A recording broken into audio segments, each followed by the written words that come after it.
மாண்புமிகு சட்டமன்ற பேரவைத் தலைவர் அவர்களே, இன்று ஆளுநர் உரையின் தொடக்கத்தில் நடந்த சில சம்பவங்கள் தொடர்பாக நான் பின்வரும் விவரங்களை இப்பேரவையின் இசைவோடு தெரிவிக்க விரும்புகிறேன்.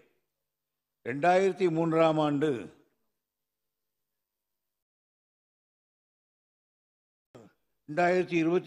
ஆண்டு ஜனவரி திங்கள் 9ஆம் நாளன்று மாண்புமிகு ஆளுநர் அவர்கள் பேரவையில் உரையாற்றிய போது ஏற்கனவே அவரால் ஒப்படைக்கப்பட்டு பேரவையின் மாண்புமிகு உறுப்பினர்களுக்கு அளிக்கப்பட்ட அச்சிடப்பட்ட உரையில் இடம்பெற்றுள்ள சில பகுதிகளை வேண்டுமென்றே விடுத்தும் அச்சிடப்படாத சில பகுதிகளை சேர்த்தும் உரையாற்றினார்கள்.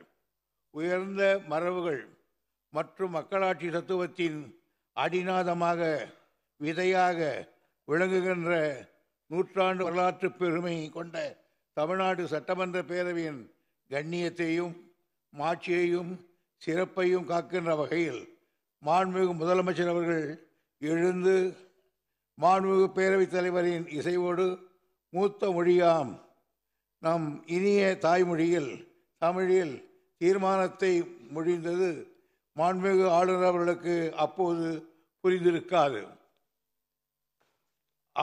2024 ஆண்டு பிப்ரவரி திங்கள் 12ஆம் நாளன்று மாண்புமிகு ஆளுநர் அவர்கள் பேரவையில் உரையாற்றுகையில் இதே முறை தொடர்ந்ததால் அன்றைக்கு என்னால் ஒரு தீர்மானம் கொண்டு வரப்பட அது இப்பேரவையில் ஒருமனதாக நிறைவேற்றப்பட்டது. முன்னாள் குடியரசுத் தலைவர் மாண்புமிகு திரு ராம்நாத் கோவிந்த் அவர்கள் தமிழ்நாடு சட்டப்பேரவையின் நூற்றாண்டு விழா 2021ஆம் ஆண்டு ஆகஸ்ட் திங்கள் 2ஆம் நாள் நடைபெற்ற போது அனுப்பிய வாழ்த்துச் செய்தியை இங்கே நினைவு கூறுகிறேன். Much of the richness of the Indian democracy is derived from the Tamil Nadu legislature and is appreciated all across the world என்று தெரிவித்திருக்கிறார்கள். இவ்வளவு பெருமை கொண்ட தமிழ்நாடு சட்டமன்ற பேரவையின் புகழ் மங்கி விடாமல் பாதுகாத்து இருக்க வேண்டிய பொறுப்பு நம் அனைவருக்கும் உண்டு. அரசியலமைப்பு சட்டத்தின் 170வது பிரிவின் கீழ் 176வது பிரிவின் கீழ் ஒவ்வொரு ஆண்டின் தொடக்கத்திலும் ஆளுநர் அவர்கள் உரை நிகழ்த்துவார்கள் என்பதை அரசியல் சட்டத்தில் மிக விளக்கமாக தெரிவித்திருக்கிறார்கள். Article 176(1) of the Constitution of India, the governor shall address the legislative assembly and inform the legislature of the cause of the summons. But our honorable governor is acting against the Constitution. It is not a good. I am to remind this House that in 1995, the government brought a government resolution to recall the governor, Dr. M. Chenna Reddy.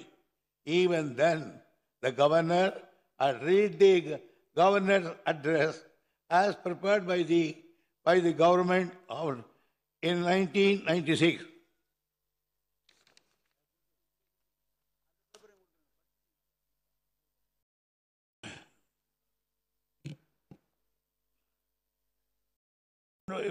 ஆக இப்பேரவை கவனத்துக்கு கொண்டு வந்திருக்கிறேன்.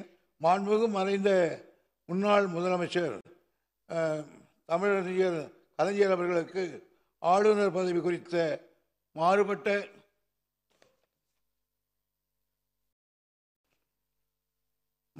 கருத்துக்கள் இருந்தாலும் ஆளுநர் பதவி உள்ளவரை அப்பதவியில் ஒருவர் நியமிக்கப்பட்டிருக்கும் நிலையில் அவருக்குரிய மரியாதை அளிக்கப்பட வேண்டும் என்ற கருத்து கொண்டவர். கடந்த பேரவை கூட்டத்தொடரை முடித்து வைக்காமல் ஆளுநர் உரையை தவிர்த்து மற்ற சில மாநிலங்களில் முடிவெடுப்பது போன்று நிதிநிலை அறிக்கையை சமர்ப்பிக்கலாம். ஆனால் மாண்புமிகு கலைஞர் அவர்களுடைய வழித்தடங்களை பின்பற்றி ஆட்சி புரிகிற நமது மாண்புமிகு முதலமைச்சர் அவர்கள் நாம் மரபு மீறக்கூடாது என்ற பண்போடு ஆளுநர் உரைக்காக பேரவை கூட்ட யோசனை வழங்கினார்கள்.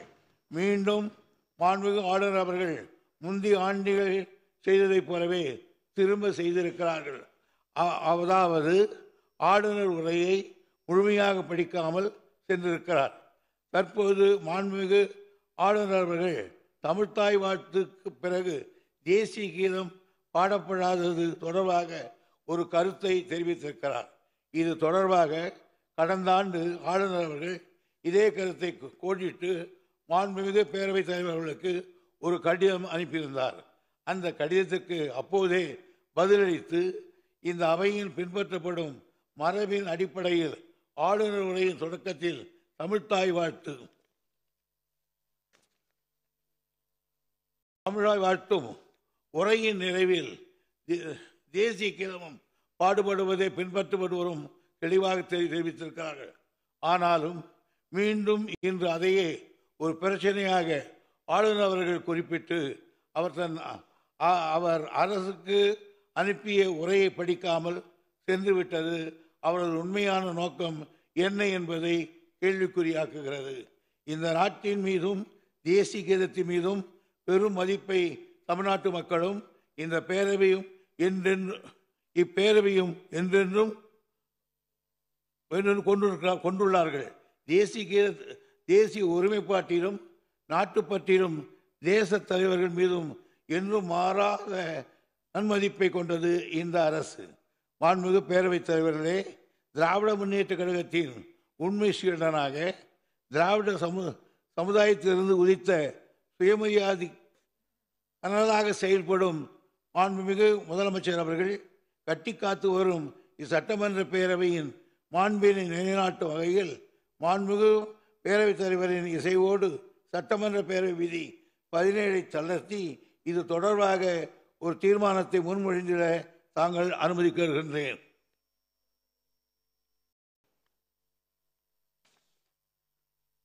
மாண்புமிகு பேரவைத் தலைவர்களே, தீர்மானம். மாண்புமிகு ஆளுநர் அவர்கள் தமிழ்நாடு அரசால் விதிகளின்படி அனுப்பி வைக்கப்பட்ட ஆளுநர் உரையை படிக்காமல் சென்றுவிட்டார். ஆளுநர் அவர்களுக்கு அனுப்பி வைக்கப்பட்ட உரை அச்சிடப்பட்டு அவையின் உறுப்பினர்களுக்கு வழங்கப்பட்டுள்ளது. எனவே இந்தியாவில் உள்ள பிற சட்டமன்ற பேரவைகளுக்கு மட்டுமல்லாது உலக அளவில் உள்ள சட்டப்பேரவைகளுக்கும் எடுத்துக்காட்டாகவும் நூற்றாண்டு வரலாற்று பெருமை கொண்ட இம்மாமன்றத்தின் மக்களாட்சி மாண்பினை உயர்த்தி பிடிக்கவும் மரபை காத்திடவும் அச்சிடப்பட்ட ஆளுநர் உரையில் இடம்பெற்றுள்ள பகுதிகள் மட்டுமே அவை குறிப்பில் பதிவு செய்திட வேண்டும் என்ற தீர்மானத்தை நான் முன்மொழிகிறேன்.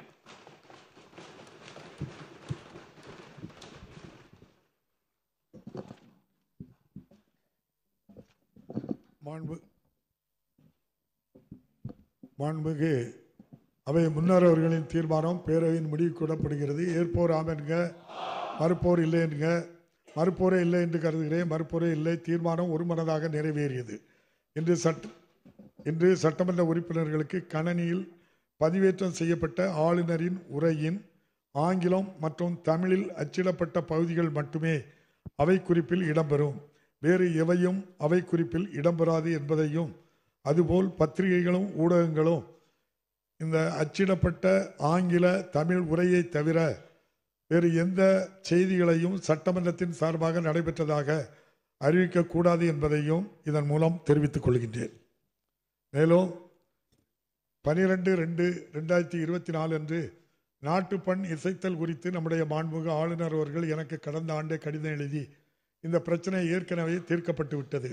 ஆளுநர் உரை இன்றைய நிகழ்வு என்பது அரசமைப்பு சட்டம் உறுப்பு 176(1) கீழ் மாண்புமிகு ஆளுநருக்கு உள்ள கடமை. அந்த கடமையை நிறைவேற்ற இன்றைக்கு மாண்புமிகு ஆளுநர் அவர்கள் இப்பேரவைக்கு வருகை தந்துள்ளார்கள். இப்பேரவை எப்போதும் மரபுகளை மதித்து பின்பற்றி வருகின்றது. அந்த வகையில் மாண்புமிகு ஆளுநர் உரையின் தொடக்கத்திற்கு முன்பு தமிழ்த்தாய் வாழ்த்தும் இந்நிகழ்வின் பின்னர் நாட்டு பண்ணும் பாடப்பட்டு வருகிறது என்பதை மாண்புமிகு உறுப்பினர்களின் மேலான கவனத்திற்கு தெரிவித்துக் கொள்கிறேன். நாட்டுப்பண்.